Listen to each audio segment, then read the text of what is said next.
வணக்கம். நாம இப்போ பார்த்தோன்னா ரிஸ்க் மேனேஜ்மெண்ட் அப்படின்னு பார்க்க போறோம். ரிஸ்க் மேனேஜ்மெண்ட்னா என்ன? சில டயலாக்ல நம்ம கேட்டிருப்போம். ரிஸ்க் ரஸ்க் சாப்பிட்ற மாதிரி அப்படின்னு சொல்லிட்டு. என்ன அப்படின்னா மெனக்கெட்டு எடுத்து அதுல அபாயம் இருக்குன்னு தெரிஞ்சு எடுக்கிறது தான் அது ரிஸ்க். அந்த மாதிரி இங்க சேஃப்டி பாதுகாப்பு நம்மளோட விஷயத்துல பார்த்தீங்கன்னா ரிஸ்க் மேனேஜ் பண்ணணும். ஏன் மேனேஜ் பண்ணணும் நம்ம பார்ப்போம். அதுக்கு முன்னாடி இதுக்குள்ள ரிஸ்க் மேனேஜ்மெண்ட்ல சில டெர்மினாலஜிஸ் இருக்கு. அதை நம்ம பார்ப்போம். ஹசார்டு, ரிஸ்க் அசஸ்மெண்ட், அதுக்கப்புறம் பார்த்தீங்கன்னா ரிஸ்க் மேனேஜ்மெண்ட், அப்புறம் இதுல கேம்பிளிங் ஒன்று சொல்லுவோம். நம்ம இது எல்லாமே நம்ம அவசியம் நம்ம தெரிஞ்சுக்கணும். ஹசார்ட்னா என்ன?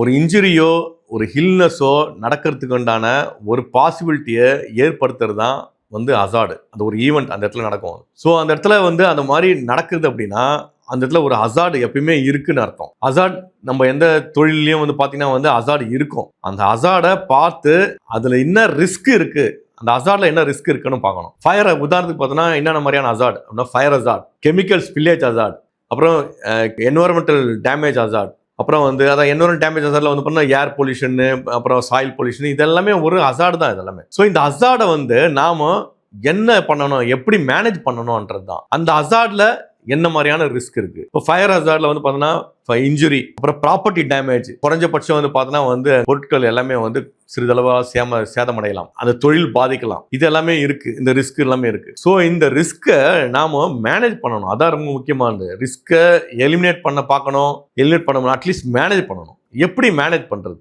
ஆமா, நாம இந்த தொழில இந்த மாதிரி செய்யும் போது இதுல இந்த ஹசார்டு இருக்கதான் செய்யும். அந்த ஹசார்டை வெளியில வராத அளவுக்கு அதை நாம பார்த்து பக்குவமா பண்ணணும். ஸோ அது எப்படி நம்ம பண்றது? இதுல பாத்தீங்க அப்படின்னா நாம ரிஸ்க் என்னன்னு அக்சஸ் பண்ணணும். அதான் ரிஸ்க் அசஸ்மெண்ட்.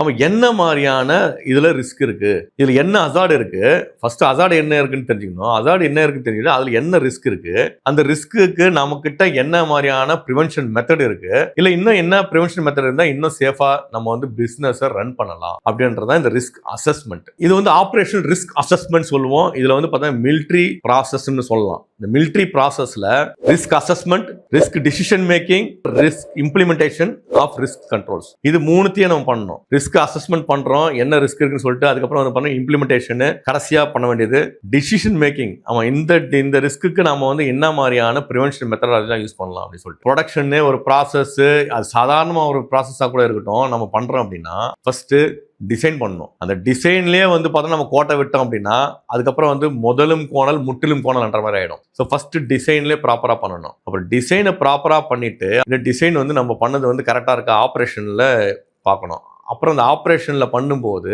அதுக்கப்புறம் பார்த்தோன்னா ஆப்ரேஷன்ல பண்ணிட்டு அதுக்கப்புறம் சக்சஸ் ஆயிடுச்சான்னு சொல்லிட்டு குவாலிட்டி நல்லா வந்திருக்கா, அதுக்கப்புறம் கடைசியில பார்த்தோன்னா பர்ஃபார்மன்ஸ் டெஸ்ட் பண்ணணும். இது ஒரு கண்டினியூஸ் ப்ராசஸ் தான் இது. இந்த இடத்துல நம்ம இதெல்லாம் பண்ண போறோம் அப்படின்னு சொல்லிட்டு அதுக்கப்புறம் என்ன பண்ணணும், ப்ரொடக்ஷனை ஸ்டார்ட் பண்றதுக்கு முன்னாடி ஒரு பைலட்டா ஸ்டார்ட் பண்ணும்போது குரூப் டிஸ்கஷனாகவும் பண்ணலாம். அதுக்கப்புறம் பார்த்தீங்கன்னா ஃபீல்டுலையும் போயிட்டு பண்ணலாம். குரூப் டிஸ்கஷனா பார்த்தீங்கன்னா டிராயிங் எல்லாம் வச்சுக்கிட்டு டிசைன் டிராயிங்கு, அதுக்கப்புறம் என்ன மாதிரியான ப்ராசஸ், என்னென்ன ரா மெட்டீரியல், அப்புறம் என்னென்ன மாதிரியான பை ப்ராடக்ட்ஸ் வரும், என்னென்ன மாதிரியான வேஸ்ட் வரும், அப்புறம் அந்த வேஸ்ட் எப்படி ஹேண்டில் பண்ணுவோம், அந்த பை ப்ராடக்ட்ஸ்லாம் எங்கே ஸ்டோர் பண்ணுவோம், எங்கே வைக்கணும், இந்த ப்ராசஸ்லாம் பண்ணும்போது ஒவ்வொருத்திலையும் பார்த்தோன்னா இங்கே சேஃப்டினா, இங்கே சேஃப்டினா, இங்கே சேஃப்டினா, ஆப்ரேஷன் பண்ணும்போது சேஃப்டினா, அந்த ஆப்ரேஷன் பண்ணும்போது அவங்களுக்கு ட்ரைனிங் இருக்கா, அந்த ட்ரைனிங் அடிக்யூட்டா இருக்கா, கொடுத்த ட்ரைனிங் படி தான் அவங்க பண்ணுவாங்களா, அதுல எதனா ஒரு செட்பேக் இருக்குமா, இந்த ரா மெட்டீரியல் இது போட்டா இந்த ரா மெட்டீரியல் போட்டா எதனா ரியாக்ஷன் நடக்குமா, இல்ல ரெண்டு ரா மெட்டீரியலும் பார்த்தோன்னா கம்பேட்டபிளா இருக்குமா, இதெல்லாம் இவ்வளவு பார்த்துட்டே போனோம். அப்புறம் பாத்தீங்க அப்படின்னா கடைசியில் பை ப்ராடக்ட், இந்த ப்ராடக்ட்ஸ் எல்லாமே பார்த்தோன்னா சேஃபானதா, இது பாதுகாப்பா வைக்குமா, இதுக்கெல்லாம் லைசன்ஸ் என்ன வேணுமா ஸ்டோர் பண்றதுக்கு, லைட்டிங், அப்புறம் பாத்தீங்கன்னா டூல்ஸ் எல்லாமே ஃபுல்லா அனலைஸ் பண்றதுதான் இந்த ஹசார்ட் ஆபரேஷனல் ஸ்டடி.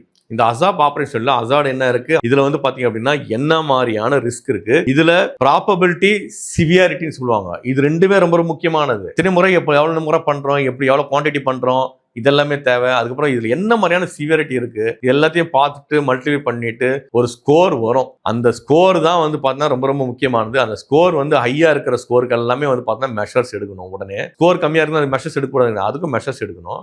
இப்போ ஏற்கனவே நம்ம மெஷர்ஸ் எல்லாம் கொடுத்துருப்போம். சில இடத்துல காஸ்ட்லியா இருக்கும். காஸ்ட்லியா இருக்கிறதுனாலும் இதை இம்ப்ளிமெண்ட் பண்ணல அப்படின்னா மிகப்பெரிய பொருட்சேதாரம் ஏற்படும், ஆக்சிடென்ட் ஆகும் அப்படின்னு சொல்லிட்டு மேனேஜ்மெண்ட் லெவல்ல கொண்டுட்டு போயிட்டு பேசி டிசிஷன் எடுத்துட்டு இப்போ நாமளே மேனேஜ்மெண்ட் இருந்தாலும் அதை உடனே பார்த்து தீர்க்கணும். நம்ம இந்த இடத்துல நம்ம அவாய்ட் பண்ணும்போது தான் பெரும்பாலான ஆக்சிடென்ட்ஸ் எல்லாம் நடக்கிறதுக்கான முக்கியமான காரணமே இந்த ரிஸ்க்கை வந்து ப்ராப்பரா எவாலுவேட் பண்ணாதுதான். அசார்டு இருக்கு, அந்த அசார்டுக்கு வந்து என்ன ஐடென்டிஃபிகேஷன், என்ன மெத்தடாலஜி, இதுதான் ப்ராசஸ் போறோம், இந்த அசார்டு இருக்கு, இதுக்கு வந்து ரிஸ்க்கு வந்து என்ன மாதிரியான ஆப்ரேஷனல் எபிலிட்டிலாம் நம்ம பண்ணணும் அப்படின்னு சொல்லிட்டு முடிவெடுக்காத ஒரு காரணங்களால் தான் வந்து பார்த்தோம்னா பல இடத்துல ஆக்சிடென்ட்ஸ் நடந்துட்டு இருக்கு. அந்த மாதிரி ஆக்சிடென்ட்ஸ்லாம் நடக்காம நம்ம நிறுவனத்துல நீங்க அது சிறு தொழிலானாலும் சரி, பெரிய தொழிலா இருந்தாலும் சரி, அந்த இடத்துல வந்து எப்படி வந்து பாதுகாப்பா நடைமுறைப்படுத்தணும், செயல்படுத்தணும் அப்படின்னு சொல்லிட்டு இதுல ரிஸ்க் ஐடென்டிஃபை பண்ணி அக்சஸ் பண்ணி அந்த ரிஸ்க்கு ஏற்ற மாதிரி நம்ம வந்து பார்த்தோன்னா நம்ம வந்து ஃபெசிலிட்டியை அமைச்சிக்கிட்டு ட்ரைனிங் இது எல்லாமே வேணும். இதை சார்ந்து உங்களுக்கு எதனா தேவை இருக்குது அப்படின்னா